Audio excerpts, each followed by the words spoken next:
Estamos de vuelta en Mesa de Testigo para hablar con el doctor Dardo Dorato, secretario general de la Asociación Médica de Rosario, de AMR, sobre la situación del sector salud en estos momentos tan complejos para la economía, para la sociedad argentina. Doctor, ¿cómo estamos? Bien, viene una respuesta armada que uno tiene. Es un decir. Está bien, estamos bien. Es un decir. Bueno, estamos en las peleas todos los días, sí. Peleándola. Empecemos por trazar un diagnóstico para la cuestión médica.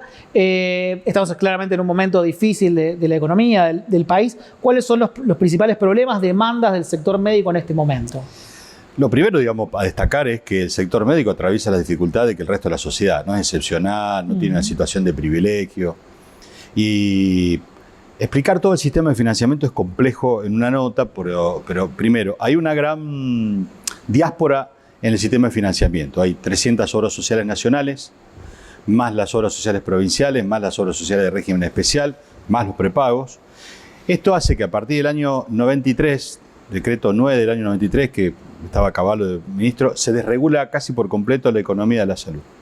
Con lo cual, en vez de ser un sistema integrado, es un sistema donde se negocia muy libremente cada uno de los valores. Para poner un ejemplo, digamos, la Asociación Médica tiene convenios por los cuales a través de ella trabajan un montón de médicos, principalmente en sus consultorios, donde hacen consultas, prácticas ambulatorias, varios miles de médicos. Ese mismo convenio de cada obra social lo tiene cada uno de los sanatorios y cada sanatorio debe negociar en forma individual con cada una de las obras sociales, lo cual hace que haya una dispersión en el sistema muy importante. Unificar valores y unificar protocolos de práctica es muy difícil. Esto no ha cambiado en los últimos 30 años casi. Y se suma ahora una nueva vuelta de rosca a la desregulación, en la cual coloca los prepagos en una pie de igualdad en la competencia con obras sociales dentro del mercado. Antes el prepago tenía o afiliación directa de un afiliado o podía ser contratado para una obra social para sus prestaciones, un modo, digamos, de sumarlo a la desregulación. Pero al margen de eso, lo que nosotros planteamos es que no puede quedar librada la salud solamente a la regla de juego del mercado, porque como bien social es estratégico. Si los países de raigambre más capitalista, estoy tirando como Europa, como Gran Bretaña, por ejemplo, tiene reglas de juego muy claras y estrictas en términos de regulación para integración del sistema, donde lo torna inclusivo, donde lo hace más eficiente sobre todo. Cuando más eficiente es, el gasto se aprovecha mucho mejor, tanto para el usuario, que lo necesita, como para el médico que presta. Esto es lo más importante, donde las reglas de juego son claras. Al ser más organizado, todo el mundo, en este esquema todo el mundo pierde, y lo que se ve desde el punto de vista del médico es hoy una gran detracción o reducción del ingreso para la práctica más común, que es el trazador común, que es la consulta, aranceles muy bajos y plazos de pago que son extendidos. Nosotros decimos, bueno, queremos llevar los aranceles a un nivel mínimo como vara común para todo el mundo, y a plazo de pago que no excedan los 30 días. Hoy un esquema inflacionario con el que estamos atravesando, a más de 30 días, termina siendo una locura. Para que se lo representen los espectadores, la gente que ve esta nota, ¿cuánto puede cobrar un médico clínico una consulta médica? Es muy variable, pero por ejemplo, si nosotros tomamos los grandes prestadores, más mediáticos que... Porque nosotros estamos acostumbrados, que estamos influenciados por lo que dicen los medios de comunicación de Cava, que donde el 70% de la prestación son prepagos. Corriendo un poquito el cerco y cruzando la General Paz pasan a ser las obras sociales las protagonistas principales, ¿no? Hoy algunos están pagando 3.500 pesos a 90 días. Nosotros hemos logrado que acá pagan a 30, pero no logramos. Después hay muchos otros convenios, sobre todo las obras sociales se han ayornado mucho más. Pero hoy pedirle a cualquiera que haga un servicio, decir, venir dentro de 3 meses a cobrar, es impensable, nadie se le ocurre. Bueno, esto en el sector salud sucede, ¿no?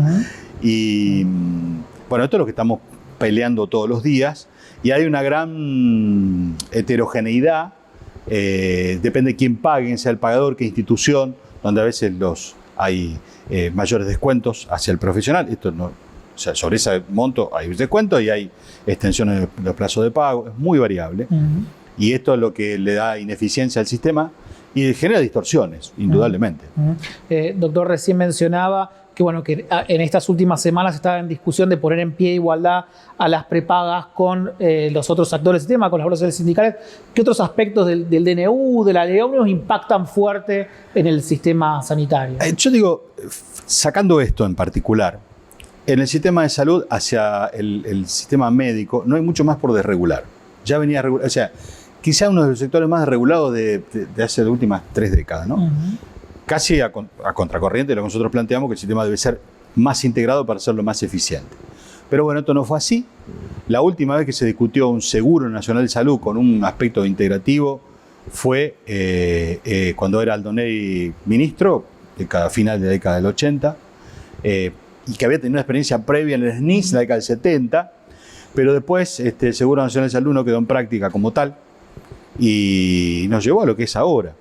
Hoy la Superintendencia de Seguro de Salud, en el año 23, publicó que de las 300 obras sociales nacionales, que son las sindicales de mayor cuantía, 250 son inviables por escala. Es decir, hay 250 obras sociales que hoy no pueden cubrir los costos de la salud como están planteados.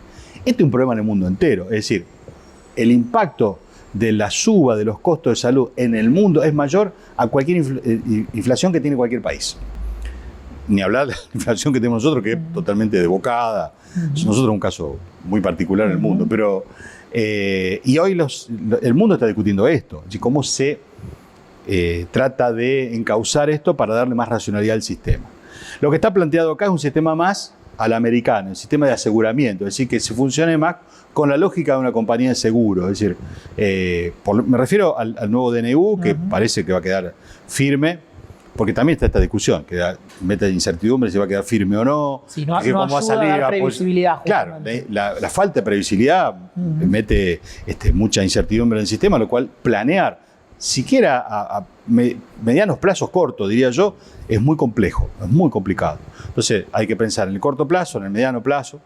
Entonces, por un lado, este sistema de aseguramiento más a la americana, y por otro lado, como que se contrapone, bueno, sin ir muy lejos, cruzando la frontera, Canadá tiene un sistema muy distinto, mucho más integrado, que con la obligación de autosustentarse. Nadie quiere decir que esto hay que andar regalando lo que no existe, pero el sistema es mucho más integrado, el canadiense, y los sistemas europeos que son bien de seguridad social, donde todo el mundo aporta. No es que hay solamente una especie de regalo del Estado, todo el mundo aporta, pero tiene una integración en su funcionamiento que lo hace mucho más racional, que es el que nosotros planteamos para darle justamente más integridad y sobre todo hacerlo inclusivo el sistema. Y a contramano con lo que viene planteando el gobierno y en función de lo que está planteando recién de cómo funciona en otros países, ¿cómo sería en términos concretos ese seguro integral en esta Argentina? Bueno, primero se represente cómo funcionaría ese sistema. Esto necesita lo que para los argentinos es más difícil, que es alcanzar acuerdos. Y son acuerdos nacionales, de mucha cuantía. Me refiero al Congreso Nacional, porque implica un replanteo del funcionamiento integral de todo el sistema de salud del país. Esto no lo resuelve un gobernador, no hay forma.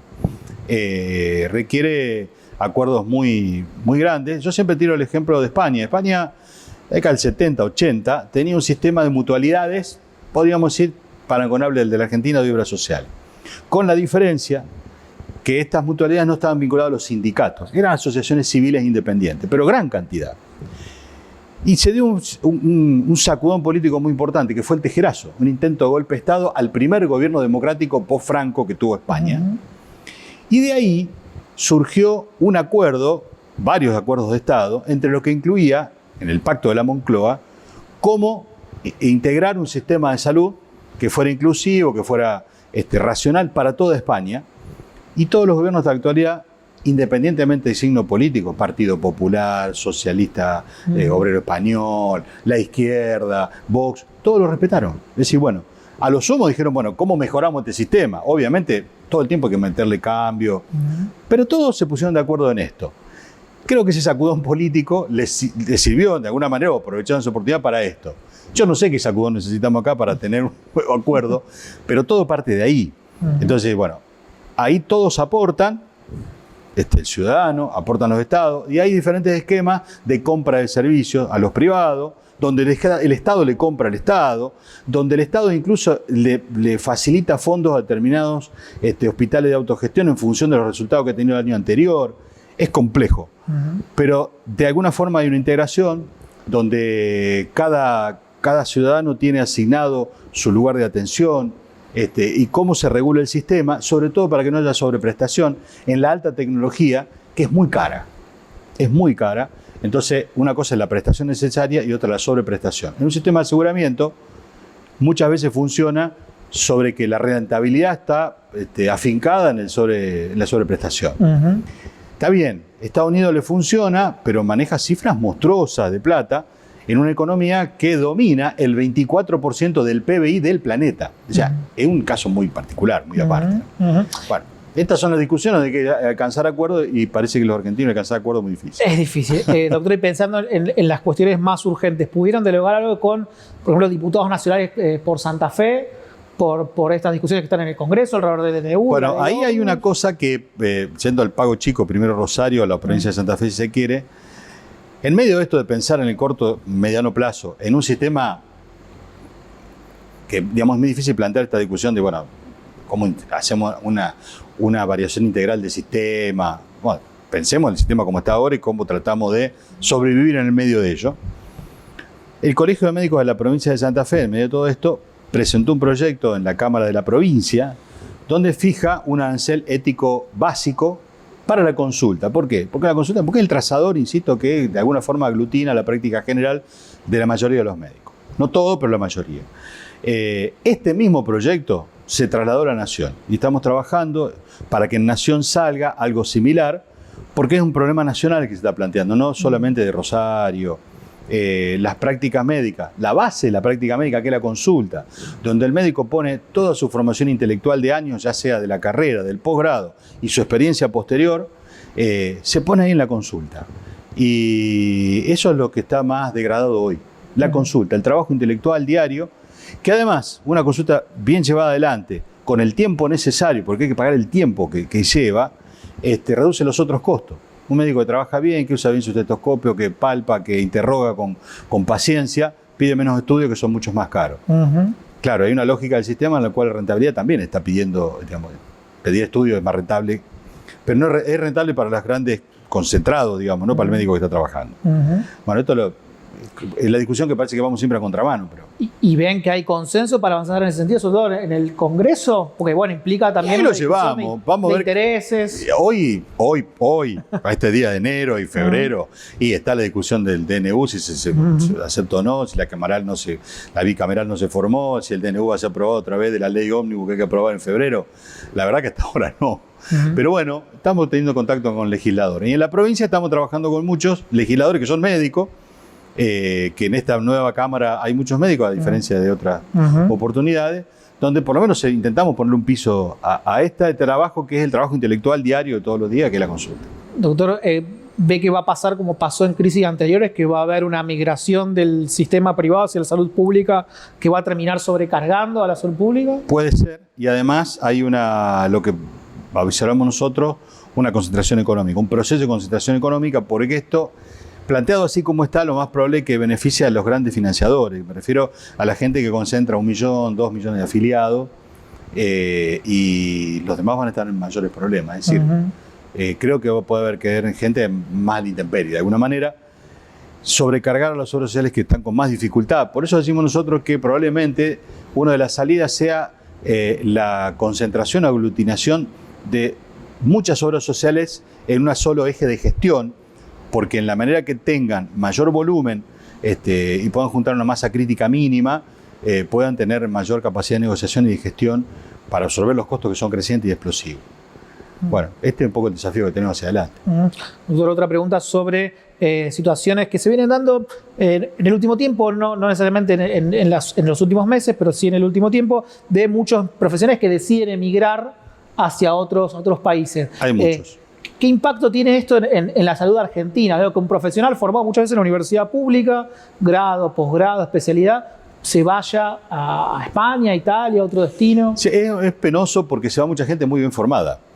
Y además se está dando un fenómeno que no habíamos visto antes. Por ejemplo, yo soy director de carrera, de posgrado, y es esperable que un residente que termine su especialidad, un especialista recién graduado, busque una rotación en el exterior, a lo mejor después le aparece una posibilidad de trabajo. Eso de destacar es natural. Pero hay mucha gente que se está yendo con una carrera ya hecha, 20 años de carrera por lo menos, con familia, con hijos a veces adolescentes, y se están yendo al exterior, sobre todo España e Italia, digamos, donde tienen más posibilidades. Y eso es producto, reflejo de no solo de la crisis que vive hoy en cuanto a sus ingresos, sino lo más feo, digamos, de considerar es que la falta de expectativa, o la expectativa negativa que tiene hacia el futuro. Es doloroso. Y cómo va a impactar en el sistema, bueno, todavía está por verse, ¿no? Y es muy desigual, porque también uno de los productos de no tener un sistema integrado es tener por ahí altas concentraciones médicas en algunos lugares, déficit en otros, o déficit especialista en otros lugares. Es decir, al no ser integrado tampoco permite distribuir el recurso humano de la mejor manera. Bueno, estos son los desafíos que tenemos por delante. Bien. Doctor, gracias por venir esta noche a Mesa Testigo. No, gracias a ustedes porque se ocupan de temas que parecen no tener mucha incidencia en las preocupaciones generales de la gente, pero estas son fundamentales. Gracias. Muchas gracias. Quédense que ya volvemos con más Mesa Testigo después de esta pequeña pausa.